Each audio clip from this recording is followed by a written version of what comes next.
Good morning. I'm going to talk to y'all today about making adjustments instead of excuses. I keep making videos about disobedience, and I'm hypocritical in that because partial obedience is disobedience. We talked about that in Sunday school yesterday, and I haven't made any videos yet about how to forge a knife to shape with a hammer. And that's because of a comment that was made to me. And, I've been blessed to have machines that can do most of the work for me. But, there's all types of knife makers out there that do fantastic work in all types of different ways. The way that I've chosen, the way that I feel like I've been led to make knives is with a hammer, is forging them and doing what they call hot work, which is, red metal, you're forging it with a hammer or a press or a power hammer or whatever. So even though I have these machines, I still feel like a smith that's chosen to go the route that I've chosen should be able to forge a blade by hand. I'd say 90% by hand over an anvil, like I'm standing right now. So because of injuries I've had, surgeries I've had 3 shoulder surgeries on my right shoulder. I've had surgery on my elbow, my right elbow. I just didn't feel like, I felt kind of lost because, God was telling me, I know for sure he's telling me that I need to be forging knives. But I'm like, man, I have this physical disability or this limitation that, that I'm not able to swing a hammer. So what I did is I started researching, digging in, figuring out, because I've been swinging a hammer since I was probably 10 years old. And I've been doing it the way that I was doing it all along. And what I realized was that I've been doing it wrong my whole life.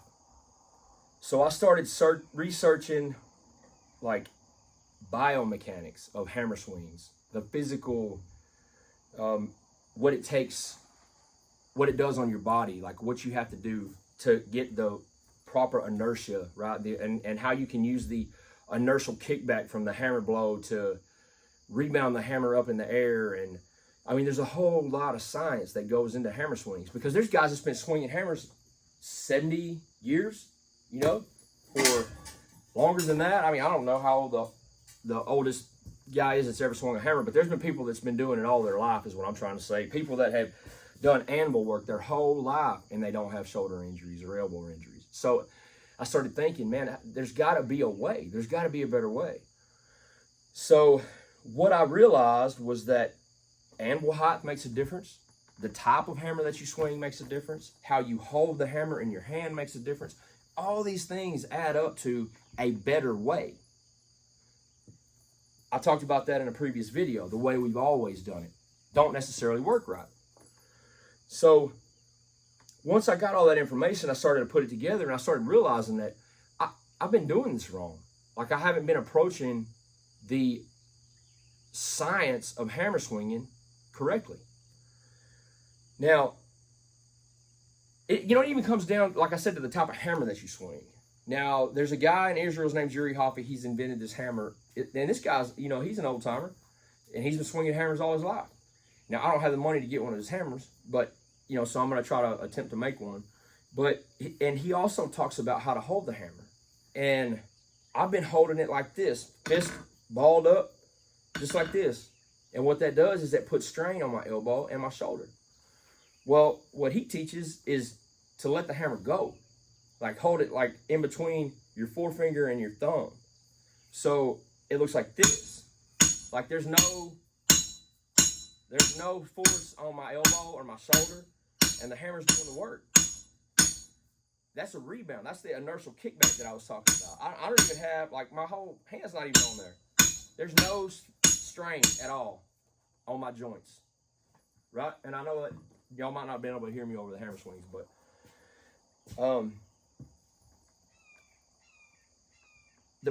the thing that I'm trying to get y'all to understand is that if you've been called to do something, don't let one comment or one thing holds you back or several things, what you have to do is you have to evaluate the source of the negativity, right? You have to evaluate where that's coming from. Is it godly or is it not? If it's not, then you need to keep trucking. You need to be obedient in what God's called you to do.